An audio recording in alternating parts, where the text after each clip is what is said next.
The guy that got me into the Corporation of Public Broadcasting was Jack Valenti. The first appropriation to form the corporation was $7 million, which in federal money is just real peanuts. And that was about 1967. And that first board of the Corporation of Public Broadcasting was superb. Jack Rather, Jock Whitney, Ovita Culp Hobby, Frank Pace, the chairman of MIT. We had a fabulous board. And the idea was to allocate federal money to help public television who had only the public subscription. I think during my time, the federal appropriation, I was there for 7 years. And the last 2 years, I was vice chairman. And during that time, the federal appropriation went from $7 million to $250 million. I had the good fortune to be the chairman of the Satellite Committee for Public Television. During that time, with the aid of a very talented retired naval officer, put up the satellites for $37 million, financed by the Bank of America with the consent, advise and consent of Congress.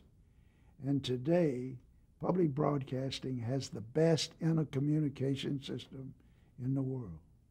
None of the other networks has it and couldn't now get it because it would either cost too much or they link still by microwave or by cable.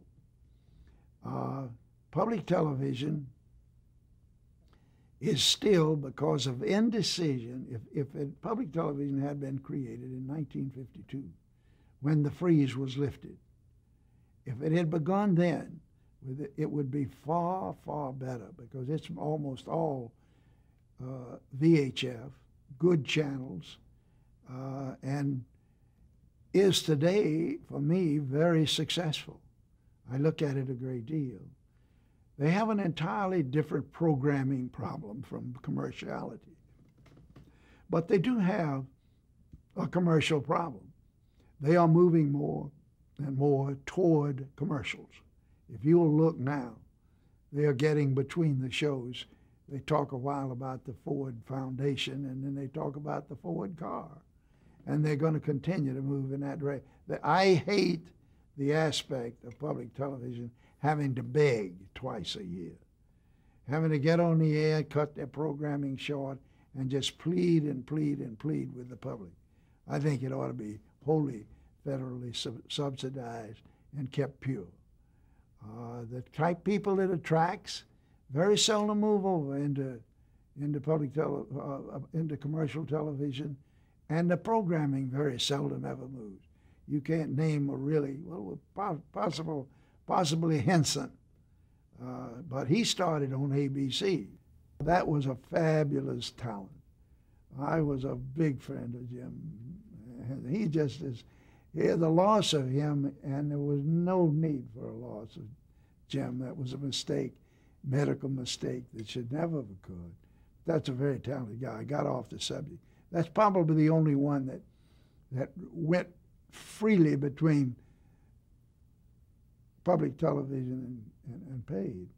People seem to think that you've got to do one or the other, and I think it's probably true.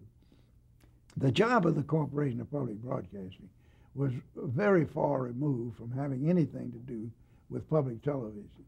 Now, there was one time when I was in there, when Nixon was in the White House, when he was very much opposed to public broadcasting.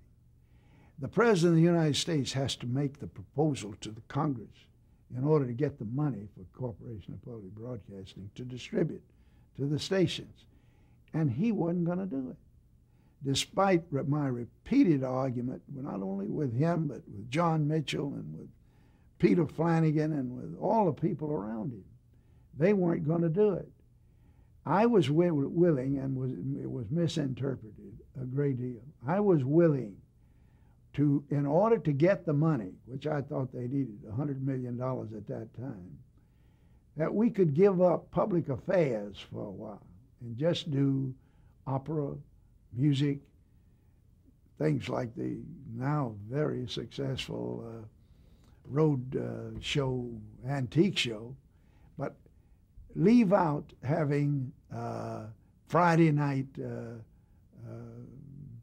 with the reporters, Washington Weekend Review, leave off those people, because putting up the money from Congress and public affairs to criticize, to put up the money for these people to do it, to me, at that time, was less important than getting the money to keep this thing going. It was misinterpreted. Variety took me on, beat the heck out of me.